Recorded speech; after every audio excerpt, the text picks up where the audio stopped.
गंडक नदी में घड़ियालों की मस्ती देखिए।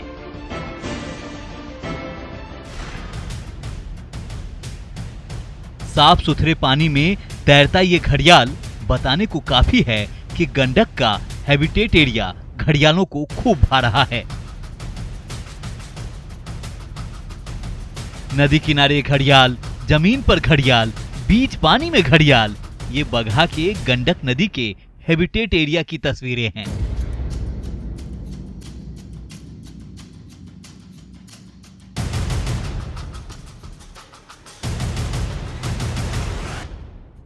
यहां जिधर देखिएगा घड़ियाल नजर आएगा।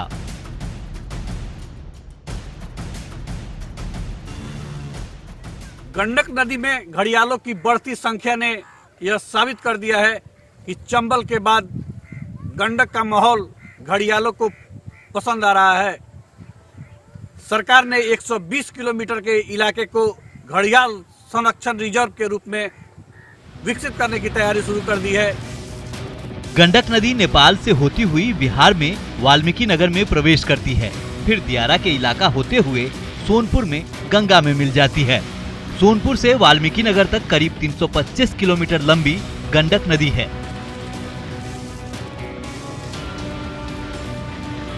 इसी इलाके में घड़ियालों का हैबिटेट एरिया है, जहां इन दिनों घड़ियाल तेजी से प्रजनन कर रहे हैं।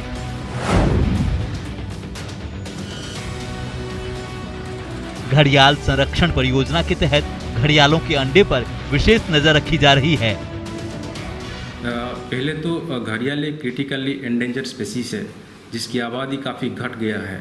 इसकी आबादी बढ़ाने के लिए हम लोग को पहला कदम करना है कि घड़ियाल नेस्टिंग करे, और एक बार घड़ियाल नेस्टिंग किया तो वो अंडे से बच्चा सही सलामत निकले और वो लोग अपना आबादी विस्तार करके फिर प्रजननक्षम हो सके। तो अभी का जो गंडक नदी में हम लोग का ध्यान ज़्यादा केंद्रित कर रहे हैं कि घड़ियाल का नेस्टिंग हैबिटेट पे, जो कि नेस्टिंग हैबिटेट उसका सुरक्षित रह सके। जो कई सारे खतरा आ रहे हैं, नेस्टिंग हैबिटेट पास आउट हो जा रहे हैं, उसको कैसे हम लोग बचा सकते हैं। और बाकी जगह में जो घड़ियाल नदी में कोई जाल से मरे हैं, कोई दूसरी कारण से मर रहे हैं, घड़ियाल का वो जो मरने का कारण है उसको हम लोग कम कर सकें, इस चीज़ के ऊपर हम लोग अभी काम कर रहे हैं।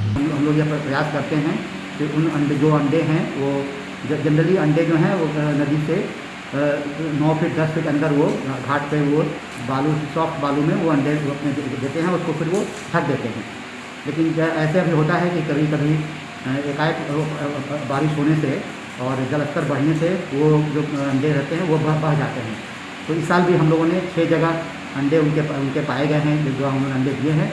हालांकि उसमें से 2 जगहों को तो हम लोगों ने उसको उठा करके अंडों को सेफ जगह पर ले गए हैं, लेकिन एक जगह का अंडे का वो जो एकाएक जो पिछले दिनों जो काफ़ी बारिश हुई उसमें वो अंडे बह गए हैं, और अन्य 3 जगहों पर भी वो सुरक्षित हैं। और इस साल फिर हम लोग प्रयासरत हैं कि जो अधिक से अधिक अंडों से हैचलिंग्स निकले और उन्हें सुरक्षित गंडक नदी में छोड़ा जाए। गंडक की आबोहवा घड़ियाल को पसंद आ गया है। यहाँ साल 2010 में 10 से 15 घड़ियाल थे। 2014-15 में 30 घड़ियालों का चिप्स डाला गया। नदी में चिप्स छोड़कर मॉनिटरिंग शुरू हुई। आज गंडक में करीब 300 से अधिक घड़ियाल हैं, जो देश में चंबल नदी के बाद सबसे ज्यादा है। कभी पाकिस्तान, म्यांमार और भूटान की नदियों में तैरने वाला घड़ियाल आज बिहार के बगहा इलाके के गंडक नदी में बसेरा है।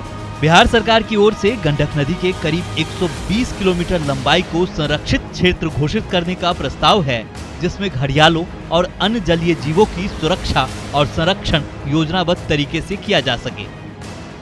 अभी की स्थिति में गंडक नदी काफ़ी अच्छा है। अगर आपको मालूम हो तो चंबल के बाद ये गंडक नदी भी हमारा जो है देश में ये घड़ियालों के लिए संरक्षण के लिए काफ़ी उपयुक्त है। क्योंकि अभी गंडक नदी में इस तरह का कोई भी नौकायान चाहे बड़े जहाज़ों का चलन अभी नहीं हो रहा है, तो इसलिए अभी यह काफ़ी ही उपयुक्त अभी हमारा है। और हम लोगों का एक प्रस्ताव भी है कि लगभग 120 किलोमीटर गंडक नदी करीब 350 किलोमीटर ये होती है वाल्मीकि नगर से लेकर के हाजीपुर तक का, उसमें से 120 किलोमीटर क्षेत्र को हम लोग कंजर्वेशन रिजर्व की तरह भी घोषित करने का हम लोग का प्रयास हो रहा है। और उसके लिए हम लोग जो संपर्क गांव हैं उनसे भी हम लोगों ने ये चर्चा की है और उनके भी मत हम लोगों ने प्राप्त कर लिए हैं और हो सकता है कि ये सब कुछ भी रहेगा। तो 120 किलोमीटर जो क्षेत्र है उसे कंजर्वेशन रिजर्व के रूप में भी घोषित कराने का प्रयास किया जाएगा। बिहार की गंडक नदी देश में दूसरी ऐसी नदी है जहां घड़ियालों का बसेरा सबसे ज्यादा है। पहले नंबर पर मध्य प्रदेश की चंबल नदी है। वहीं गंडक का पानी और हैबिटेट एरिया घड़ियालों का मानो घर बन गया है। यहाँ घड़ियालों में प्रजनन की रफ्तार तेज है, जो wild life trust of India के लिए अच्छी खबर है। सरकार ने 120 किलोमीटर के इलाके को घड़ियाल संरक्षण रिजर्व के रूप में विकसित करने की तैयारी शुरू कर दी है। अब देखना होगा कि गंडक नदी में बढ़ते घड़ियालों की संख्या के बीच संरक्षण के दिशा में सरकार आगे और क्या कदम उठा पाती है। मुन्नाराज, न्यूज़ 18, बगहा।